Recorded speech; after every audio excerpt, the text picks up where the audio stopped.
Hey everyone, welcome back. You know we love to go deep on the stuff that really matters, and today we're diving into the heart of what makes sports tick, the fans. But we're not just talking about tailgating and face paint here. No, not at all. We're going deeper. We're looking at how the business of sports, the decisions made in those luxury boxes, can actually shape the whole fan experience. For better or worse, right? Exactly. And I think the book you sent over, AU, by Craig Calcaterra, it just nails this dynamic. I mean, right off the bat, he dedicates it to all the fans in the cheap seats who give more to the teams than they receive. Ooh, that's powerful. Right there, it kind of sets the stage, that inherent tension between the loyalty of fans and, well, the realities of the business. Totally. And then Calcaterra throws out this thought experiment, the ship of Theseus. Have you heard of that one? Oh, yeah. It's the one where they gradually replace every part of a ship, right? Yeah. So, like, if they replace every plank, is it still the same ship? And he applies that to sports teams. Rosters change all the time, especially these days with free agency. So if you swap out every single player, is it still the same team? It really makes you think about what we're actually rooting for, right? Like, is it the players, the uniforms, the city, or is it something more intangible? It's like, where does that loyalty go?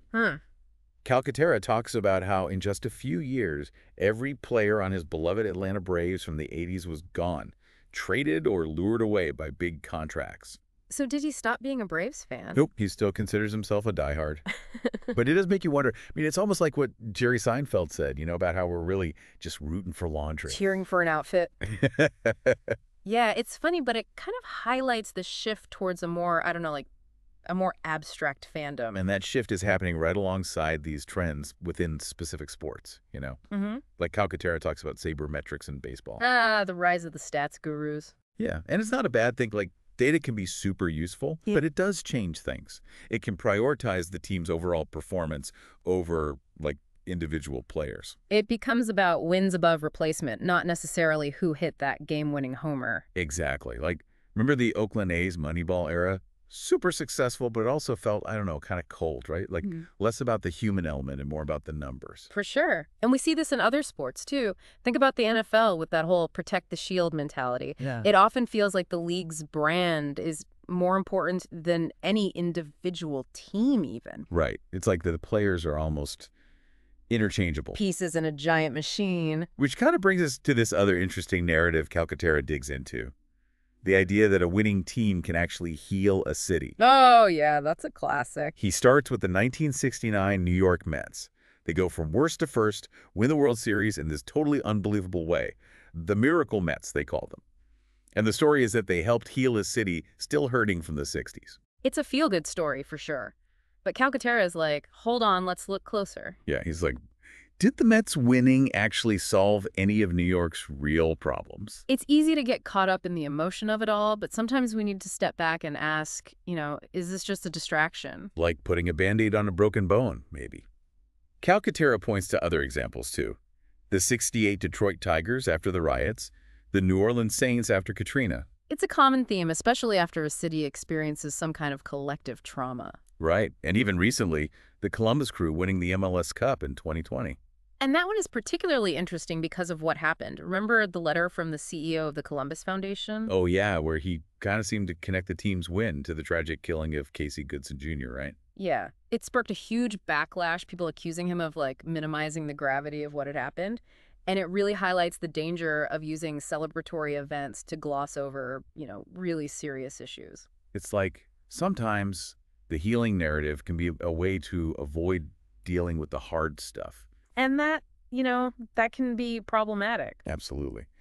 And speaking of avoiding the hard stuff, Calcaterra really lays into this whole stadium scam thing. Like, he basically argues that teams have weaponized that Field of Dreams line. If you build it, he will come to get taxed less to foot the bill for these crazy expensive stadiums. Oh, it's a classic playbook. Promise economic revitalization, jobs, tourism. Civic pride, right. It tugs at the heartstrings. Totally.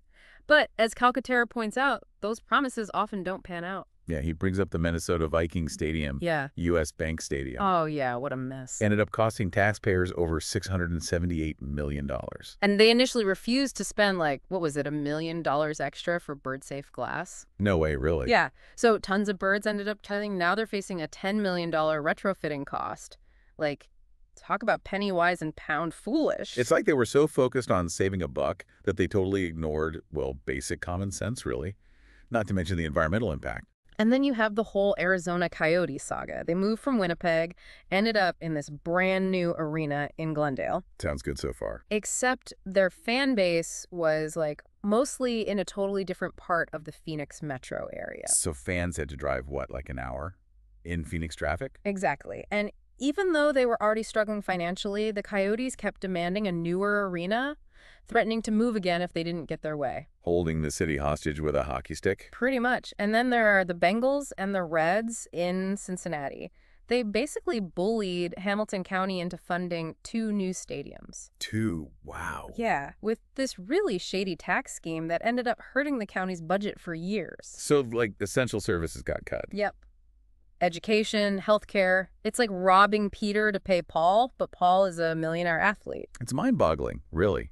Taking money from schools and hospitals to build stadiums for billionaires. It really shows how much influence these teams can have on local politics. And then you have the Atlanta Braves and their move to Cobb County. Yeah, that was a whole thing. They basically traded their original fan base in Atlanta for a wealthier, whiter demographic. Calcaterra called the Braves' new home, Truist Park, a white flight ballpark. Ouch. But it illustrates how teams can really manipulate narratives and use public resources to cater to a more exclusive audience. And all of these stadium schemes basically have the same outcome, pushing out the average fan. And it's not just about location, right? It's also about what's happening inside the stadium. Oh yeah, luxury boxes, VIP experiences, those crazy expensive tickets. It's all about creating this like stratified fan experience where the rich get pampered and everyone else is left fighting for scraps. Calcaterra uses the new Yankee Stadium as, like, the poster child for this. You've got those Legends Suite seats, right? Cost thousands of dollars a game. And they're literally separated from the regular seats by, like, a moat. It's a visual representation of the class divide right there in the stadium. And it's not just baseball. He talks about the new Chase Center, where the Warriors play. A guy who'd been a season ticket holder for over 40 years got priced out of his seats when they moved to the new arena. 40 years. That's brutal. Talk about loyalty, right? It's like they told him, thanks for your decades of support, but we need someone with deeper pockets now. It's a trend we're seeing more and more. Teams realize they can make more money by catering to a smaller, wealthier audience. And it kind of goes against that whole social contract idea, you know? Fans support the team strives for victory. But that's not always the priority. Especially with the rise of tanking, intentionally losing to get better draft picks or cut costs. Yeah, the Houston Rockets in the 80s, the Timberwolves in 2006, the Sixers process era, it's become a legitimate strategy. And it often works. Teams tank for a few years, get those high draft picks, and then boom, they're contenders. Even in baseball, where tanking hasn't been as common, changes in the labor agreements and free agency rules have made it more appealing.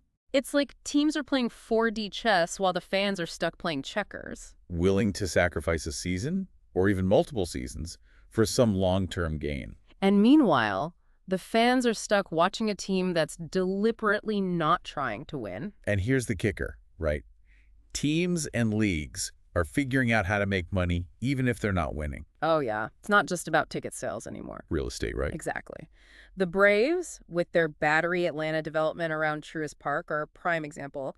The Cardinals, Rangers, Giants, they're all heavily invested in real estate now. So it's not just about coming to the game. It's about the condos, the restaurants, the whole entertainment experience. It's a whole different ballgame. And then there's MLB's One Baseball initiative, trying to consolidate control over every level of baseball. Streamlining, cutting costs. Maximizing profits. And let's not forget the sports betting gold rush. Oh, yeah, that's been huge. Leagues partnering with casinos, online platforms. Yeah. It's a financial windfall. So even if your team is terrible, they're still raking it in from gambling. It's brilliant. In a kind of cynical way, they've figured out how to profit no matter what happens on the field. It really makes you think, you know?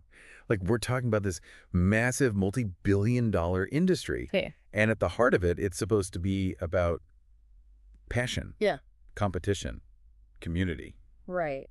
It's a strange mix. And it kind of raises the question, where do we, the fans, fit into all of this? Are we just dollar signs to these teams and leagues? Yeah, it's a bit unsettling when you think about it. Like, what does it even mean to be a fan in this day and age? Calcaterra doesn't really give us any easy answers, but he definitely challenges us to think about it, like to really examine our relationship with the teams we love and be aware of all the forces at play. He even suggests, like, maybe fans should just opt out entirely. Yeah, he talks about how he stopped watching football because of the whole player safety issue, and it makes you wonder, like, at what point does it become too much? Right, like, where do you draw the line? When does the pursuit of profit just turn into exploitation?